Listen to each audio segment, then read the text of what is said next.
Je vais donc vous parler d'une expérience qui a permis de changer le regard sur la gouvernance à l'école. Exactement, l'expérience que je vais citer s'est passée dans un collège à Pierrefitte-sur-Seine, enfin dans 3 collèges de Pierrefitte-sur-Seine, des collèges qui sont situés en zone sensible ici en Seine-Saint-Denis. Et ces expériences se sont inscrites à l'intérieur d'un programme expérimental qui s'appelle Génération réactive.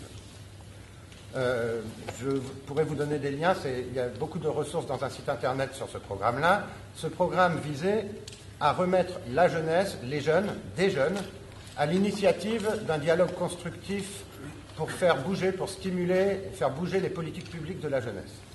Donc, ça s'est traduit à la fois par un web média participatif et par une sorte de laboratoire d'innovation sociale où ce sont les jeunes eux-mêmes qui tentaient d'apporter des réponses à des problèmes sur lesquels les adultes butaient depuis très longtemps et qui pourtant concernaient la jeunesse. Souvent, les questions de jeunesse sont gérées par des professionnels qui eux-mêmes ne sont plus très jeunes. On avait donc fait le pari que les personnes concernées, n'étant plus des enfants, et pas encore tout à fait des adultes, mais plus des enfants, étaient peut-être capables d'apporter de l'intelligence et de l'opérationnalité sur certaines de ces questions. Et la première question à laquelle notre petite équipe de jeunes, qu'on a donc recrutée et formée dans le cadre de cette expérience, la première grosse question sur laquelle ils ont eu l'impression qu'on se prenait la tête pour rien d'habitude et qu'il y avait des solutions à apporter, c'est le décrochage scolaire. Gros problème, en plus on a un président qui ne parle que de ça, l'échec scolaire, la réussite éducative, etc. Dans cette question de décrochage scolaire, on voit bien qu'il y a un problème de relation. Le mot décrochage le dit bien. On est dans une question relationnelle.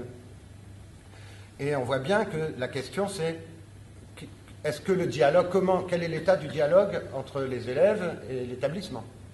Mais dans les efforts pour résoudre ce problème, c'est toujours l'établissement qui va repêcher les élèves. Et donc là, on avait fait le pari. On s'est dit, et d'ailleurs je pense que ça pourrait être un petit jeu de mots qu'on mettrait sur cette question de gouvernance, en disant la gouvernance qui s'y frotte s'équipe, ça serait, là on a fait le pari d'utiliser des techniques de dialogue, donc des techniques qui viennent en fait un peu de la dramaturgie d'une certaine façon, pour remettre les élèves décrocheurs en super galère avec le collège, qui se sont déjà fait virer successivement des 3 collèges de la circonscription 2 fois, et donc qui vont passer au stade des établissements éducatifs fermés, etc., qui sont vraiment au bout du chemin de toutes les mesures qui ont pu être prises pour les aider.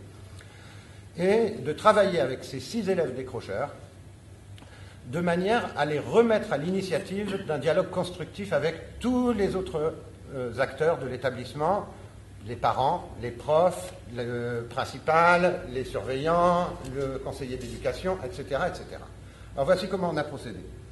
Commencé à travailler avec ces 6 jeunes gens, classe de 4e, 13, 14 ans, enfin non, il y avait des 6e, 5e, 4e à vrai dire, et on a travaillé sur des journées entières, puisque de toute façon ils n'assistent plus aux cours, il était possible de les faire sortir du cadre scolaire et de les garder des journées entières dans l'établissement. Alors, au début, on a commencé par un peu libérer la parole avec eux, les laisser se sentir à l'aise avec nous. Et puis ensuite, on a réalisé des portraits vidéo de ces 6 élèves, avec le temps qu'il fallait pour qu'ils puissent, en 3 à 5 minutes, exposer très clairement leur situation de décrochage telle qu'ils la vivent eux-mêmes.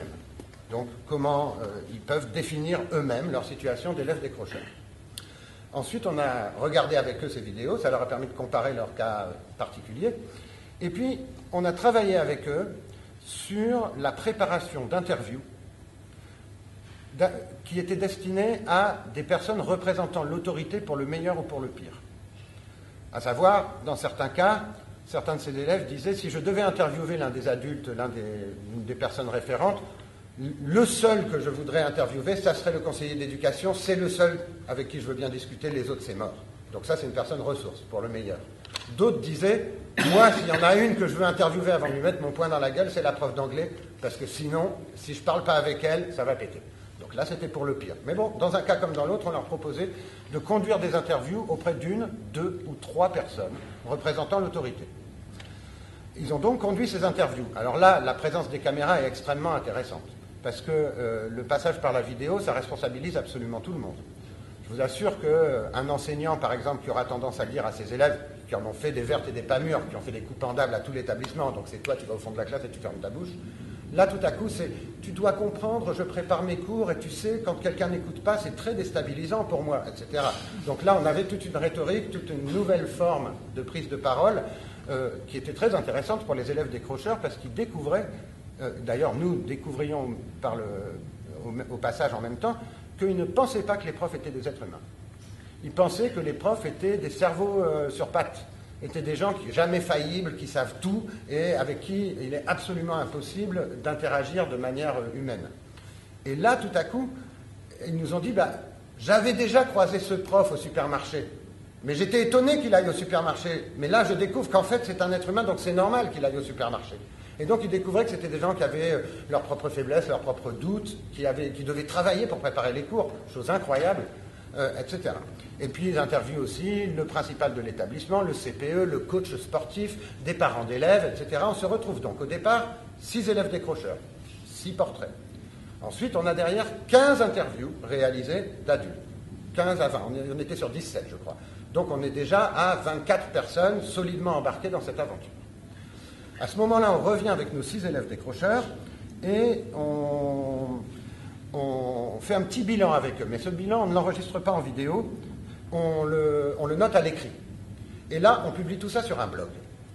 On ne publie pas avant parce que sinon c'est déstabilisant pour les élèves. Là, on ne publie que quand, sous le portrait de chaque élève, il y a tout un trajet, tout un parcours qui est fait. Donc, son autoportrait, les interviews qu'il a fait, son bilan écrit sur où j'en suis ayant fait tout ça.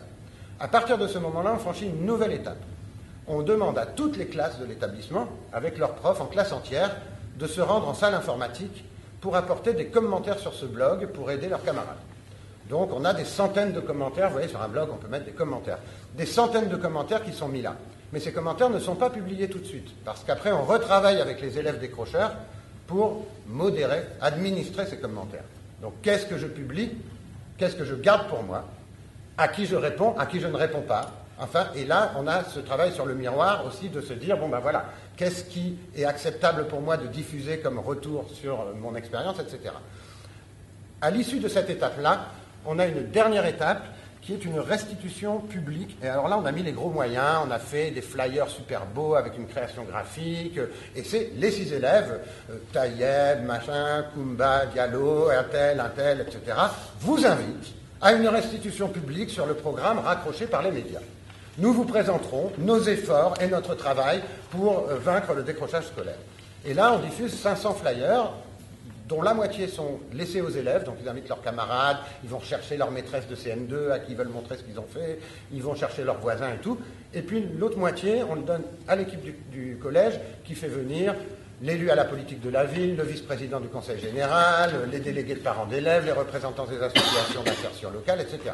Nous voilà donc le jour J avec une salle de 200 personnes.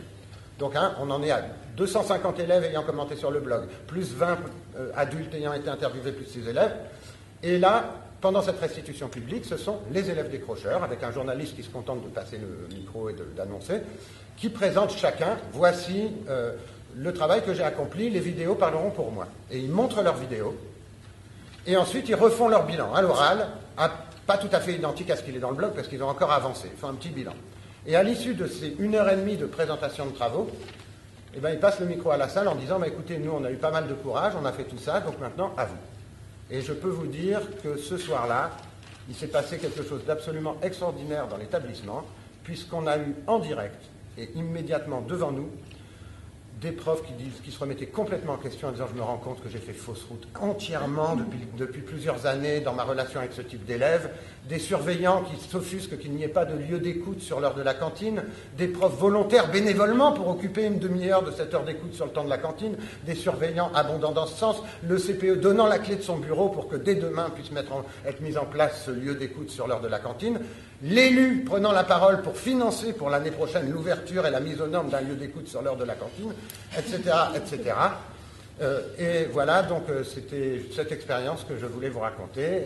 Vous pouvez trouver l'ensemble des éléments du blog et de la restitution sur www.generationreactive.fr au chapitre Les interactions. Merci Emmanuel. Et de toute façon, ça sera après sur le blog, on vous donnera toutes les informations, parce que tout après vous suivra si vous voulez. J'ajoute juste un mot, c'est qu'il y a 15 jours, on a eu un mot. Il y a 15 jours, on a eu les résultats, on ne savait pas. Cette année-là, alors c'est pas nous, parce qu'il y a une très belle équipe éducative et un formidable principal. En une année, ce collège en très grande difficulté est passé de 49 à 79% de réussite au brevet, de 25 conseils de discipline à 10, et tous les élèves avec qui on a travaillé ont fini leur année. C'était le happy end. Le mot de la fin. Alors je propose que... Merci Emmanuel, c'est super.